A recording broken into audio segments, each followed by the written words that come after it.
खाटू श्याम जी की 5 मिनट की निरंतर बहने वाली कहानी।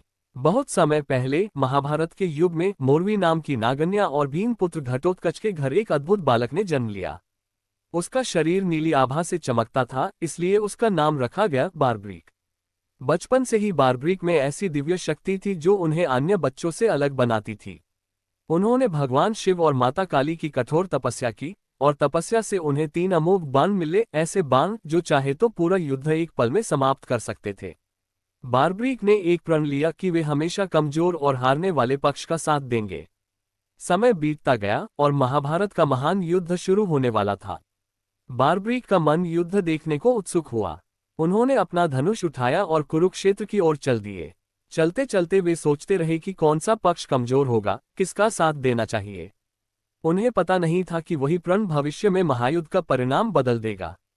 जैसे ही वे युद्धभूमि के पास पहुंचे, एक साधारण से दिखने वाले ब्राह्मण ने उन्हें रोक लिया। वह कोई साधारण व्यक्ति नहीं था, वह थे स्वयं श्री कृष्ण, जो बारब्रीक की शक्ति को परखना चाहते थे।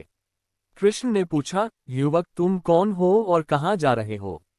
बारब्रीक ने विनम्रता से उत्तर दिया, मैं बारब्रीक हूँ और मैं युद्ध में उस पक्ष की मदद करने आया हूँ जो कमजोर होगा।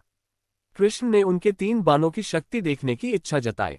बारब्रीक ने अपने बाण हवा में चलाए और कुछ ही पलों में उन्होंने दिखा दिया कि सिर्फ एक बाण से वे पूरे युद्ध का संतुलन बदल सकते हैं। कृष्ण समझ गए कि यदि बारब्रीक युद्ध में उतरेंगे तो युद्ध का परिणाम बदल जाएगा, क्योंकि युद्ध में हर क्षण कोई न कोई पक्ष कमजोर होगा और बारब्रीक बार बार पक्ष बदलते रहेंगे। इससे महाभारत का धर्मयुद्ध अधर्म में बदल जाता। कृष्ण ने गंभीर होकर पूछा, अगर मैं तुमसे युद्ध देखने के लिए कुछ मांगूं तो दोगे? बारब्रीक ने मुस्कुराकर कहा, यदि यह धर्म का आदेश है तो मैं अपना सर्वस्व दे दूंगा। कृष्ण ने कहा, मुझे तुम्हारा सिर चाहिए।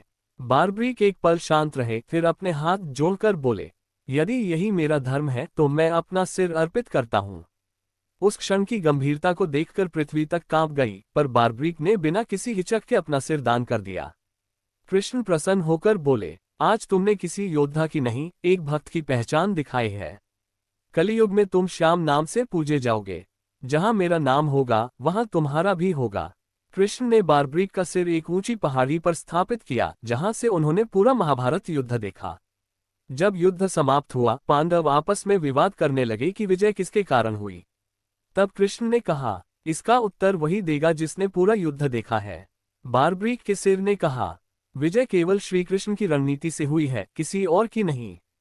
युद्ध समाप्त होने के बहुत वर्षों बाद खाटू नामक स्थान की भूमि में बारब्रीक का सिर पुनः प्रकट हुआ। जब जमीन से दिव्य प्रकाश निकला, राजा नल सिंह ने उस स्थान पर भव्य मंदिर का निर्माण करवाया। इसी मंदिर में बारब्रीक यानी खाटू श्याम बाबा आज भी श्रद्धा से पूजे जाते हैं। लोग कहते हैं, जो हार मानकर आता है, श्याम उसे जीत का रास्ता दिखाते हैं। क्योंकि बारब्रीक का प्रण था, मैं हमेशा कमजोर का सहारा बनूंगा।